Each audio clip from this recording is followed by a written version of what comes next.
예, 안녕하세요. 저는 서울 아산병원에 근무하는 사회복지팀 가정의학과 전문의 전성원입니다. 저희가 코로나 때문에 이렇게 직접 만나지 못하고 언택트로 강의를 시행하게 됐습니다. 앞으로 코로나 사태가 빨리 해결돼서 다시 만나서 강의할 수 있는 날이 빨리 왔으면 좋겠습니다. 지금 제가 강의하려고 하는 건 협심증의 예방, 심장병의 예방에 대해서 말씀드리려고 합니다. 오늘 알았으면 하는 건 여러분들이 가슴에 통증이 있을 때 어떤 검사를 해야 하는지 그런 걸 알아주시면 좋겠고요. 그다음에 두 번째로는 심근경색의 증상에 대해서 알고 계셨다가 심근경색 증상이 오시면 병원에 빨리 오시도록 노력해 주시면 좋겠습니다.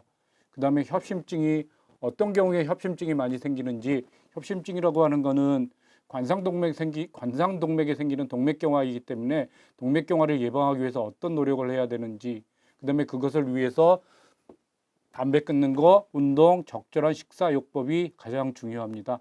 그다음에 마지막으로 심장에 있는 부정맥 중에 하나인 심방세동에 대해서 말씀드리도록 그렇게 하겠습니다.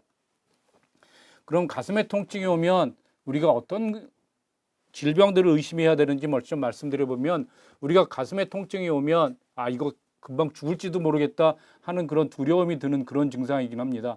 그래서 먼저 가슴에 통증이 오면 심장, 그다음에 식도나 위 이런 것들, 그다음에 그 외 폐 여러 가지 쪽에 생각해 봐야 되는데요. 먼저 협심증이라는 게 있고, 협심증을 우리가 뒤에서 자세히 말씀드리도록 그렇게 하고요. 심근경색은 지금까지 우리가 겪어보지 못한 가슴에 통증이 올 때 생각해 봐야 됩니다. 보통 30분 이상 지속되고, 그다음에 역류성 식도염이라고 하는 건 우리가 여기서부터 여기까지가 식도가 있는데 여기에 산이 역류하면 그때 오는 증상이 있는데요. 그게 가슴에 통증이 올 수 있는데, 그 가슴의 통증들이 이것뿐만 아니고 목소리가 쉰다거나 목이 아프다거나 하는 여러 가지가 있을 수도 있습니다. 소화성 궤양이라고 하는 건 되게 식사하고 연관되기도 하는데요.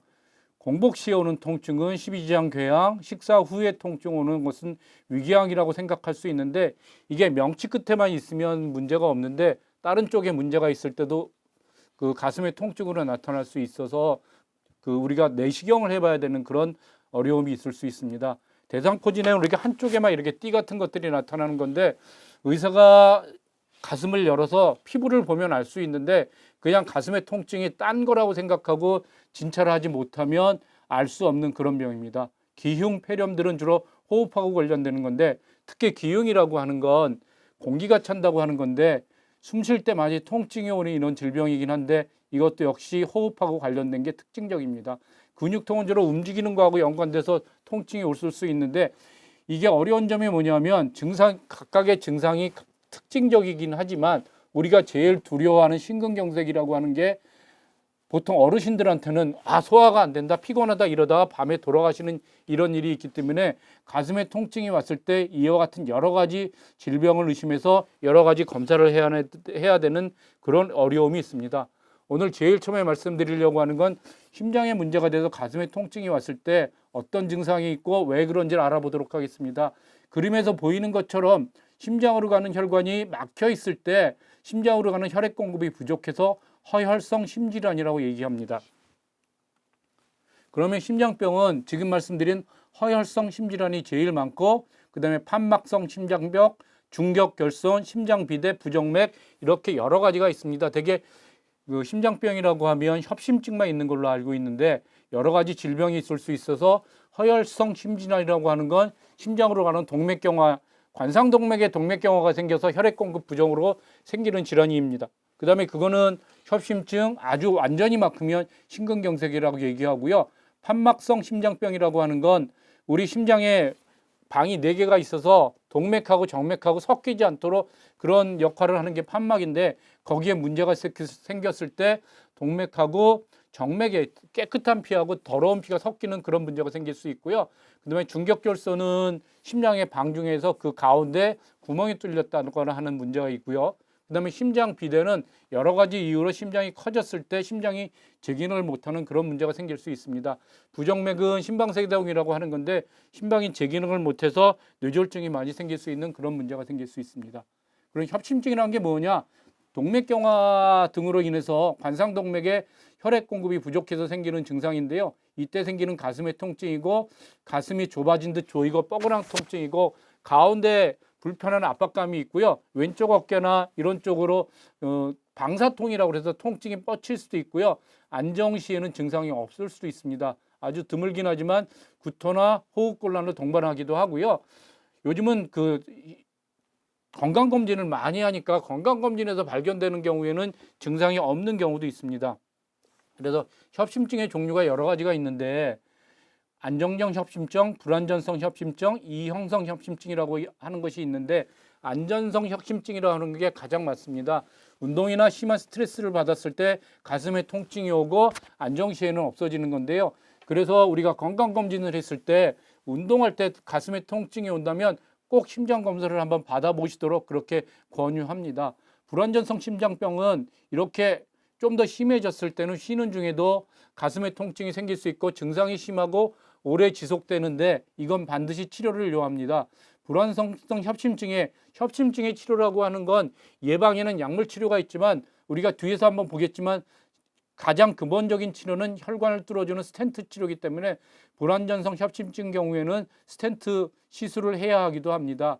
이형성 협심증이라고 하는 건 휴식 중에 발생하고 흡연 등으로 유발될 수 있는데요.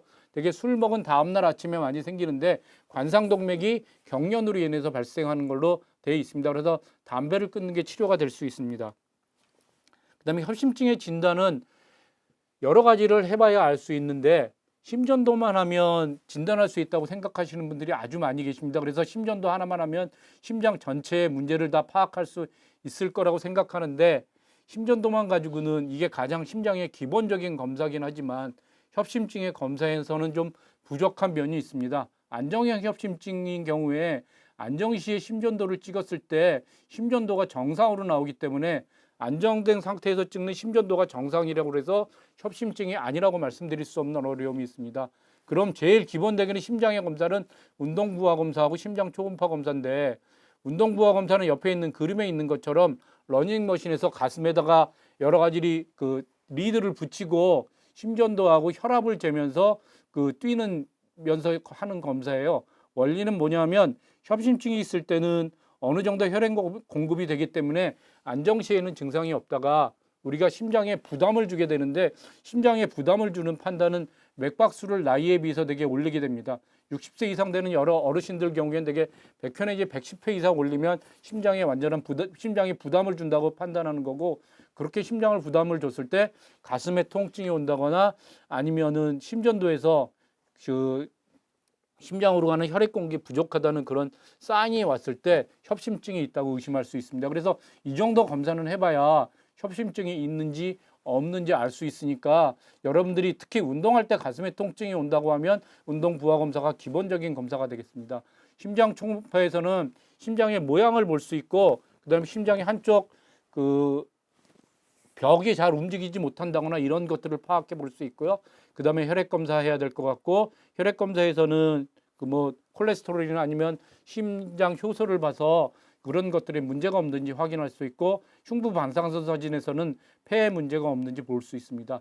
그다음에 밑에 있는 관상동맥 CT, 해경상 스캔, 관상동맥 조영술이라고 하는 건 조금 더 진행됐을 때 할 수 있는데 우리가 지금 협심증이라고 하는 게 관상동맥 동맥경화가 생겨서 혈관이 막혀서 생기는 질환이고 혈관이 좁아져서 생기는 질환이기 때문에 혈관 상태가 어떤지 파악하기 위해서 관상동맥 CT나 해경상 스캔 그다음에 하는 경우도 있고 안 하는 경우도 있지만 관상동맥이 어느 정도 막혔다고 생각했을 때 가장 정확하게 검사할 수 있는 게 관상동맥 조영술입니다. 그다음에 위내시경은 이런 것들이 정상으로 나오거나 아니면 가슴의 통증이 협심증하고 좀 양상이 다를 때 우리가 제일 많이 볼 수 있는 게 역류성 식도염 경우가 제일 많이 볼 수 있기 때문에 그런 거에 문제는 없는지 확인하기 위해서 위내시경 검사를 추가로 할 수도 있습니다. 그래서 어떤 사람들이 이 협심증 동맥경화가 많이 생기느냐 하면 담배 피는 사람, 그다음에 고지혈증 있는 사람인데 고지혈증 중에서도 LDL 콜레스테롤 혈증, HDL 콜레스테롤 혈증입니다. 이게 LDL이라고 하는 건 저밀도 콜레스테롤, HDL이라고 하는 건 고밀도 콜레스테롤인데 두 개가 어떻게 조금 다르냐면 LDL 콜레스테롤도 우리 몸속에 나쁜 콜레스테롤이고 그다음에 HDL 콜레스테롤도 우리 몸속에 좋은 콜레스테롤입니다. 그래서 LDL 콜레스테롤이 높을수록 고지혈증에서 문제가 생기는 겁니다. 그래서 우리가 고지혈증 약을 먹는다거나 치료를 할 때 LDL 콜레스테롤 정상 레벨로 유지하기 위해서 약을 먹거나 하는 거예요. 특히 심장 쪽의 문제는 고지혈증하고 밀접하게 연관되어 있습니다. 혈압하고 고지혈증 두 개를 비교해 보면 고지혈증은 그 뇌졸중보다는 심장에 좀 더 문제가 있는 것 같고요. 그다음에 고혈압은 그 뇌졸중하고 좀 더 문제가 있는 걸로 그렇게 생각돼서 동맥경화 협심증이 있을 때는 고지혈증을 철저하게 치료하는 게 중요하고, 당뇨병이 있는 사람, 고혈압이 있거나 아니면 고혈압 약을 먹는 사람들한테 많이 생기고요. 그다음에 남자에서는 55세 미만, 여자에서는 65세 이전에 그 관상동맥 질환이 있는 가정정이 있을 때 남자들한테 좀 더 많이 생기고요. 남자는 45세 이상에서, 여자는 폐경기가 지나는 55세 이상에서 협심증이 많이 생깁니다. 그다음에 비만이나 운동 부족 등으로 인해서도 협심증이 많이 생길 수 있습니다. 그럼 우리가 협심증의 예방을 위해서 뭘 해야 되느냐? 제일 먼저 강조하고 싶은 게 담배 끊는 걸 강조하고 싶습니다. 담배 생각하면 흔히들 폐암만 생각하는데 담배가 협심증하고 밀접한 연관이 있기 때문에 많은 사람들이 담배 때문에 협심증에 걸렸거나 아니면 관상동맥 질환이 있어서 심근경색 등으로 인해서 돌아가시는 경우를 많이 볼 수 있습니다.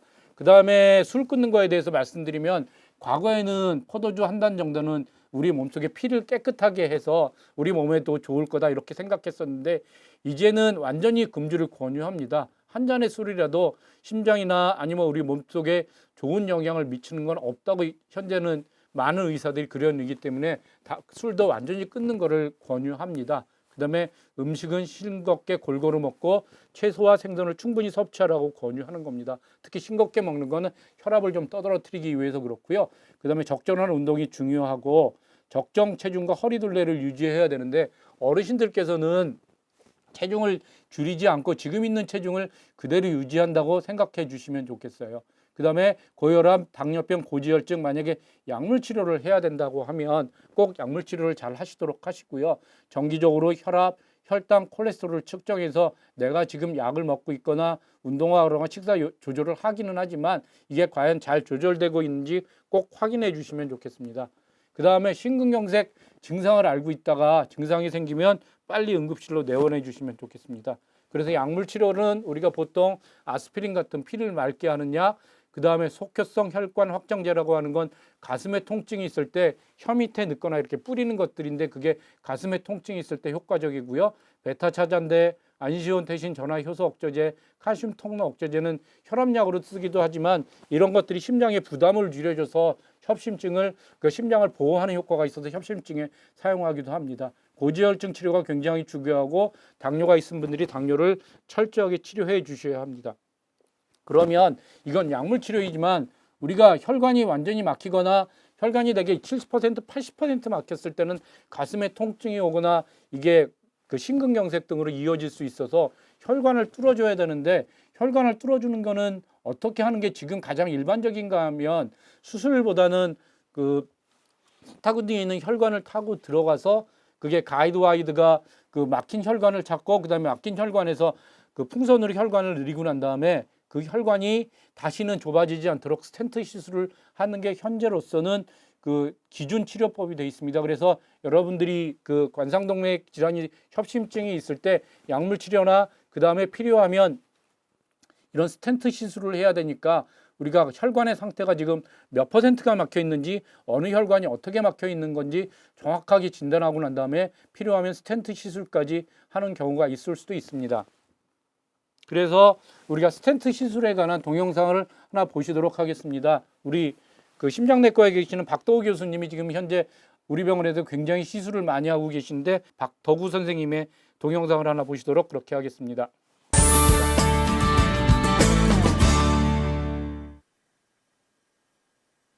대표적인 치료법으로는 관상동맥이 좁아져 있는 부위에 스텐트라는 금속 고물망을 써서 확장을 시키는 방법이 있는데, 관상동맥 스텐트 삽입술이라고 부릅니다.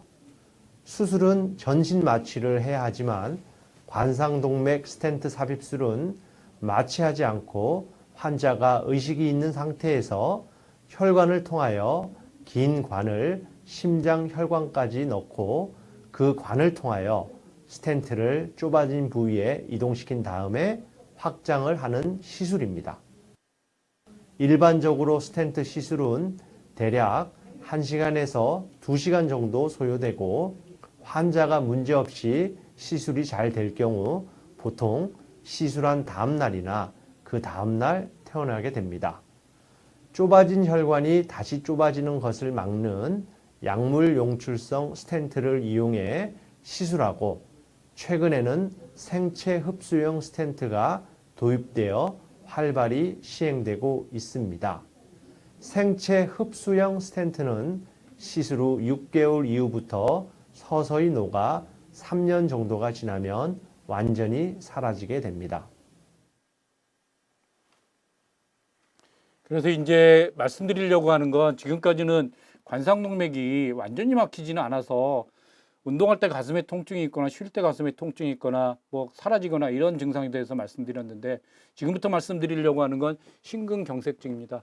흔히들 심장마비라고 하는 거고 지금 보이는 것처럼 어느 쪽 한쪽으로 가는 혈관이 완전히 막히면 그쪽이 지금 까맣게 그림에서 까맣게 보이는 저 부위가 그 밑으로 괴사가 일어나서 심장이 제 기능을 못하게 되니까 갑자기 돌아가시는 이런 일이 생길 수 있습니다. 거기에 대해서 한번 알아보도록 그렇게 하겠습니다.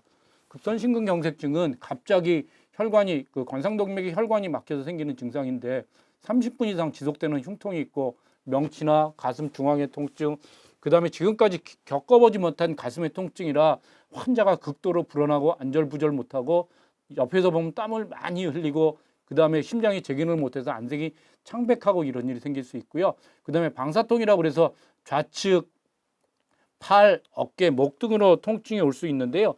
근데 이게 어떤 사람들 경우에는 가슴의 통증이 아니라 지금까지 겪어보지 못한 왼쪽 어깨 통증 때문에 지금도 잊지 못한다고 하는 분들도 많이 계시기 때문에 가슴의 통증이라고 하는 건 전형적인 거지만 이런 것들이 있을 수 있고요. 호흡곤란이나 의식의 혼돈이 있을 수 있어요. 그래서 여러분들 같은 경우에 가슴의 통증이 지금까지 겪어보지 못한 것들이 가슴의 통증이 온다고 하면 반드시 먼저 급성 심근경색을 의심해야 되고요. 제일 밑에 있는 것처럼 구토, 위통, 식욕부진 이런 것들이 위장질환으로 오해해서 돌아가시기도 하는데 연세가 드신 어르신들은 이렇게 심장이 혈관이 막혔는데도 가슴에 통증이 오는 게 아니라 오늘 컨디션이 좀 안 좋네, 아니면 식사가 잘 안 돼, 밥맛이 없네, 뭐 소화가 잘 안 되네, 위가 많이 아파하시고 그냥 위에 문제가 있으려니 하고 지나다 밤에 주무시다가 돌아가시는 경우가 있어서 이런 증상이 지금까지 없던 게 뭐 내시경으로 진단된 거라면 모르지만 지금까지 없던 이런 증상이 위장 증상이 있다면 그것도 심근경색을 의심해 보셔야 합니다. 그럼 심근경색이 있다고 생각되고 내가 가슴에 통증이 아주 심하게 오면 여러분은 어떻게 해야 하느냐 하면 가능하면 움직이지 않고요. 흉통이 10분 이상 되면 당장 119에 전화하시면 좋겠습니다. 119에서는 지금 어느 병원으로 가야 되는지 알고 있습니다. 밑에 보는 병원에서는 24시간 동안 관상동맥 중재술팀이 대기하고 있다고 있는데 아까 보여드린 그 스텐트를 병원에 도착하자마자 30분이나 1시간 이내에 할 수 있도록 모든 사람들이 지금 준비하고 있기 때문에 무조건 병원에 빨리 가는 게 중요합니다. 그럼 제가 한번 경험한 건데 저희 선배가 한번 경험한 건데 북한산 산 위에서 가슴에 통증이 오고 진짜로 견딜 수 없을 정도로 심한 통증이 와서 119에 전화하면 어떻게 할까요? 이때는 헬리콥터가 출동해서 환자를 헬리콥터에다 실어서 남쪽에는 지금 청와대가 있으니까 못 가지만 북쪽으로 가면 명지병원이라는 곳에 데려다 줬고 거기에서 그 스텐트 시술을 해서 무사히 생명을 건졌던 그런 경험이 있습니다. 그래서 여러분들이 가슴에 통증이 있다고 하면 언제 어느 때든지 119에 전화하면 심장에 문제가 생긴 거를 의심하면 119에서 지금 심장을 뚫을 수 있는 곳에 데려다 주니까 반드시 전화해 주시고요. 두 번째, 기다리거나 의원, 약국, 한의원에 가지 않는다는 뭐냐면 거기 가면 할 일이 없어요. 물론 의원에 가서 심전도 찍고 심장에 문제가 있는 것 같으니까 큰 병원에 가보십시오 할 수 있지만 가능하면 기다리거나 특히 약국 한의원에서는 아무것도 할 일이 없으니까 반드시 병원에 빨리 와야 되고요. 증상 발현 후에 최대한 빨리 도착해야 된다고 강조해서 말씀드리는 이유는 뭐냐면 혈관이 막혔을 때 최대한 빨리 뚫어주면 심장이 100% 회복할 수 있는데 그게 시간이 지나면 지날수록 심장 완전히 뚫을 수 없는 그런 어려움이 생길 수도 있으니까 가능하면 빨리 오시도록 그렇게 해주시면 좋겠습니다. 물론 12시간 지나도 스텐트 시술을 안 하는 건 아니지만 가능하면 병원에 빨리 오시도록 그렇게 해주시면 좋겠습니다. 그러면 이 심장마비 급성 심근경색은 어떻게 진단하느냐? 심전도에서 나타납니다. 그래서 응급실에 오시면 가슴에 통증이 온다고 하면 심전도를 찍어서 보면 이게 심전도에서 알 수 있는 게 뭐냐면 어느 부위에 혈관이 막혔고 어느 부위에 어떤 일이 생겼는 것까지 되게 생각하고 진단할 수 있기 때문에 가슴에 통증이 왔을 때 심전도에서 심근경색을 진단하는 그 진단이 붙으면 그 다음부터 모든 일이 빨리 이루어질 수 있고 그 다음에 관상동맥 조영술까지 금방 시행할 수 있습니다. 그래서 심전도가 심근경색 진단에는 가장 중요한 진단 그 방법이고요. 그 외에도 혈액검사, 그다음에 특히 심장이 문제가 됐을 때는 심장에서 나오는 여러 가지 효소가 올라갈 수 있어서 그런 혈액검사를 해야 되고요. 그다음에 흉부 반사전 사진, 그다음에 심장 초음파, 심전도하고 금방 관상동맥 조영술로 갈 수도 있지만 그 진단이 정확하지 않거나 그랬을 때는 관상동맥 CT나 심장 MRI를 시행하고 관상동맥 조영술을 들어갈 수도 있습니다. 그래서 다음에 보면 합병증이 뭐냐면 제일 중요한 합병증이 부정맥 심실성 빈맥이라고 하는 심장이 제 기능을 못해서 심장이 너무 빨리 떠서 이것 때문에 돌아가시게 되는 그런 원인이 될 수 있습니다. 그다음에 심인석 쇼크나 그다음에 급성 승모판 폐쇄 부전증, 뭐 심신 중격 파열, 심부전 이런 것들이 있을 수 있는데 제일 그 중요한 게 급사가 될 수 있어서 빨리 통증이 있을 때 병원에 오시는 게 무엇보다도 중요하다고 말씀드릴 수 있겠습니다. 그다음에 그러면 지금 혈관이 막혔는데 혈관을 뚫어야 되는 거예요. 그래서 심근경색의 치료는 재관류라고 하는 건 심장에 있는 혈관을 뚫어주는 게 치료인데 혈전용해제 투입이라고 하는 거는 피를 맑게 하고 그 혈전이 생긴 걸 주사로 녹일 수 있어서 3시간 이내에 혈전용해제 투입하고 과거에는 많이 사용했던 방법이긴 합니다. 현재는 그 표준 치료법이 뭐냐면 관상동맥 중저절 스텐트 시술 아까 보였던 것들을 그 응급으로 할 수 있으니까 90분 이내에 실시했을 때 강하게 효과가 있으니까 여러분들이 혈관 확장, 그다음에 혈전 제거, 스텐트 삽입을 하는 그런 단계로 시술을 하게 됩니다. 재협창의 위험성이 있지만 아까 보여드렸던 그런 뭐 혈관 생체 흡수형 스텐트 등이 개발돼서 이런 것들의 위험은 점점 줄어들고 있습니다. 그다음에 이런 것들이 되지 않았을 때는 수술을 하기도 하는데 수술을 해야 될 때는 마지막 방법이어서 혈관을 이식한다거나 이랬을 때 관상동맥 우회 이식술을 시행하기도 합니다.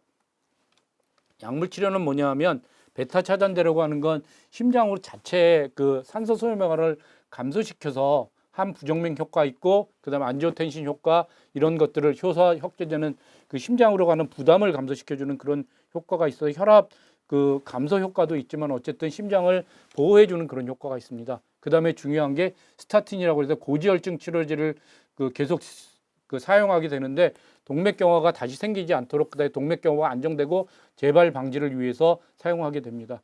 그다음에 혈전 예방약제라고 하는 건 특히 스텐트를 하고 그 다음에 정도에는 그 스텐트가 많이 막히거나 문제가 생길 수 있기 때문에 피를 깨끗하게 하는 그런 약을 많이 사용하기도 합니다.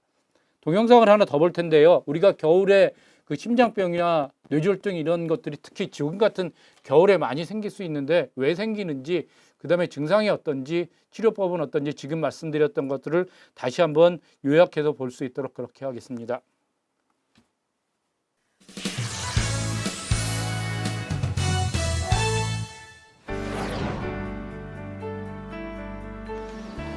김대리님.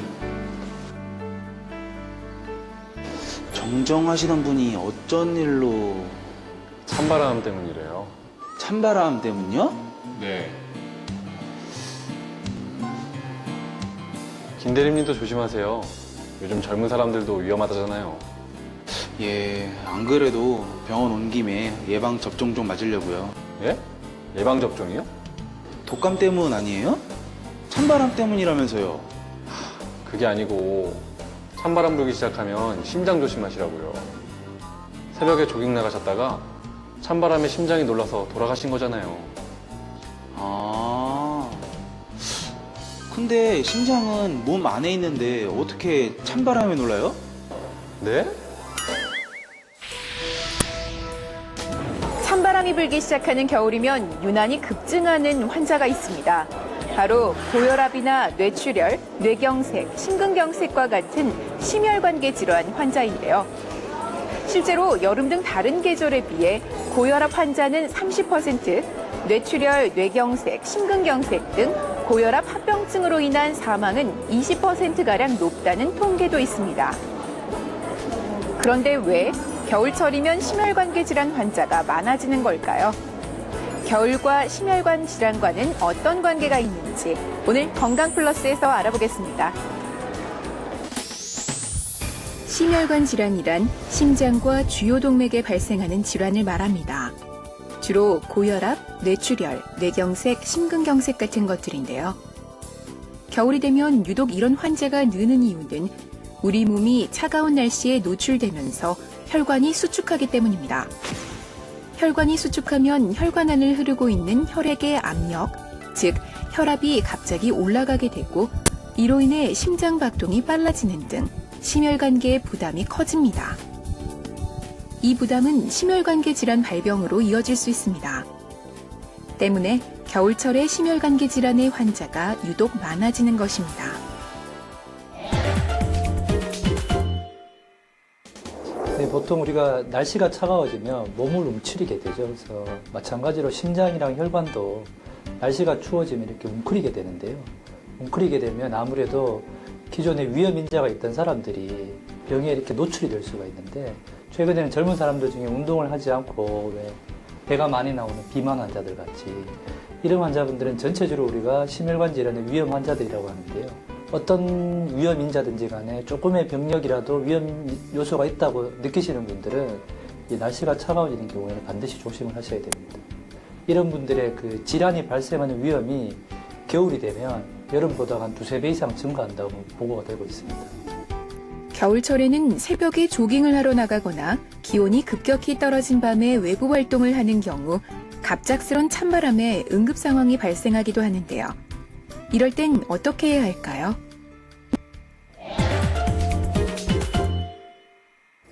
갑자기 차가운 날씨에 나갔는데 왼쪽 젖가슴 부위가 조여오거나 또는 평상시 보다가 호흡곤란이 심해지거나 하면 이거는 심장질환이 발생했다라고 했을 가능성이 높기 때문에 119에 바로 전화를 해서 최대한 빨리 의료진과 컨택을 하시든지 아니면 가까운 환자분들이 가지고 있는 니트로글리세린이라고 하는 응급약이 있습니다. 그런 약들을 조금 처방을 하시든지 하고 예를 들면 운동을 하거나 바깥 차가운 날씨에 나갔는데 본인이 증상이 심해진 경우에는 그런 악화 요인을 피하시는 게 가장 좋은 방법입니다. 예를 들면 내가 계단을 5층을 올라가는데 가슴이 아팠다. 그러면 계단을 올라가시지 않는 게 좋고요. 또 갑작스러운 차가운 날씨에 나갔을 때 가슴이 아프거나 숨이 차다. 그러면 가급적이면 차가운 날씨에는 야외 활동을 자제하시는 게 그런 상황이 되기 전에 본인의 몸 관리를 하시는 거죠. 평상시에 본인이 음식, 운동, 체중 관리 등을 통해 가지고 튼튼한 심혈관 질환 상태를 만드는 것이 가장 좋은 예방법이고요. 질환이 있는 상태가 됐을 경우에는 그런 상황을 조심하시고 만약에 이상이 있을 경우에는 최대한 빨리 의료진과 만나보시는 게 가장 좋은 치료법이자 대처법이자 예방법이라고 할 수 있습니다. 겨울철 급작스러운 혈관 질환으로 인한 사고를 예방하기 위해서는 평소 몸을 꾸준히 움직이며 운동하는 것이 필수라고 합니다. 단 겨울철 외부에서 운동을 할 때에는 심장과 폐가 추위와 운동에 대비하도록 준비 운동과 보온에 신경 써야 한다는 점을 명심해야겠습니다. 지금까지 건강플러스였습니다. 이제까지 심장으로 가는 혈액 공급이 부족해지는 협심증하고 심근경색에 대해서 말씀드렸고요. 여러분들께서 또 하나 궁금해져 하시는 게 뭐냐면 맥박이 나가 너무 빨리 뛰는데 어떻게 진단하느냐 이런 말씀들을 많이 하세요. 그래서 그 맥박이 빨리 뛰는 걸 진단하는 방법은 맥박이 빨리 뛸 때 심전도에 찍혀야 진단이 되는 거기 때문에 그것들을 심전도로 진단해서 맥박이 부정확하게 불규칙하게 뛰는 것을 부정맥이라고 하고 그중에서 제일 많이 있는 게 심방세동이라고 합니다. 심방세동이라고 하는 건 뭐냐면 현재는 80세 이상에서 10%의 유병률을 가지고 있기 때문에 많이 두려워하는 건데 심방세동이라고 하는 거는 심장이 제 기능을 못해서 심장에서 혈액에서 그 정체하는 것 때문에 피딱지가 생기고 그 피딱지가 머리로 올라가서 심장으로 가는 그 뇌종혈증이 생긴다거나 아니면 심장이 제 기능을 못하기 때문에 심부전 같은 게 많이 생길 수 있어요. 과거에는 판막 때문에 심방세동이 많이 생겼는데 이제는 우리가 평균 수명이 늘어나면서 그 판막에 문제가 없으면서 고혈압이나 이런 것만 가지고 있는데도 연세가 드시면서 심방세동이 생기는 경우가 많이 있어요. 그래서 심방세동이라고 하는 건 그 심전도로 진단할 수 있으니까 심전도를 해보는 게 중요할 거고요. 그 다음에 중요한 게 뭐냐면 뇌졸중은 5배 많고 심부전은 3배나 많고 뇌졸중이 발생하면 증상이 심각하니까 그러면 피딱지가 생기는 거를 막아야 되잖아요. 그래서 피딱지가 생기를 막아야 되는 것들을 위해서 피를 깨끗하게 하는 아스피린이나 여러 가지 피를 맑게 하는 항연절 치료가 필요함이 있으니까 이런 경우에 꼭 치료했으면 좋겠고요. 그래서 심부전, 고혈압, 당뇨, 뇌경색, 혈관 질환 등이 있을 때 꼭 그 아스피린 같은 걸 드시게 되는 경향이 있고요. 그 아스피린을 먹게 되면 문제가 없느냐? 문제가 없지는 않아요. 출혈성 경향이 생기기 때문에 위궤양이 있거나 이런 건 문제가 되실 수도 있고요. 그렇지만은 피를 맑게 하는 작용이 있기 때문에 그럼에도 불구하고 꼭 필요한 심방세동 같은 것들이 있을 때는 꼭 드시도록 그렇게 하시면 좋겠습니다. 그래서 아까 말씀드린 그 부정맥을 어떻게 진단하는지 다시 한번 설명해 드리면 심전도에서 찍혀야만 부정맥이지 본인이 심장이 빨리 뛴다, 뭐 불규칙하게 뛴다, 느낀다고 해서 의사 입장에서는 치료를 할 수가 없거든요. 그래서 어떻게 해야 되냐면 지금 보시는 것처럼 심전도를 달고 24시간 동안 생활하고 내가 뭐 계단 올라갔다 이런 것들을 이렇게 체크해서 주시면 의사들은 그걸 컴퓨터에서 보고 부정맥이 있는지 없는지 어떤 부정맥인지 그래서 부정맥의 종류에 따라서 치료하는 방법이 각각 달라지니까 심방세동이라고 하는 것도 지금 제가 그 아스피린 같은 치료를 강조했지만 맥을 정상으로 돌리도록 하는 치료를 하는 경우도 있기 때문에 심전도의 그 부정맥의 진단이 조금 어려운 면이 있다는 것들은 이해해 주시면 좋겠습니다. 경청해 주셔서 감사하고요. 제가 지금 말씀드렸던 것을 몇 가지만 요약해서 말씀드리면 그 협심증하고 심근경색이라고 하는 것은 관상동맥으로 가는 동맥경화이기 때문에 동맥경화를 예방하기 위해서는 어떤 사람들한테 잘 생기냐면 담배 피고 그다음에 술 많이 먹고 운동하지 않으면서 고혈압, 당뇨, 고지혈증 있는 사람들한테 많이 생기니까 우리가 제일 중요하게 해야 될 건 담배 끊는 거, 술 끊는 거, 그다음에 운동 열심히 하는 거. 만약에 약물 치료가 필요하다면 고혈압약, 당뇨약, 그다음에 고지혈증약 철저하게 드시는 게 굉장히 중요하고요. 그다음에 의사들한테 아스피린 같은 그 피를 맑게 하는 약을 먹는 거를 복용을 권고 받으셨으면 끊지 않고 중단하지 않고 꽤 잘 드시도록 그렇게 노력해 주시면 좋겠습니다. 오늘 강의는 여기에서 마치겠습니다. 경청해 주셔서 감사합니다.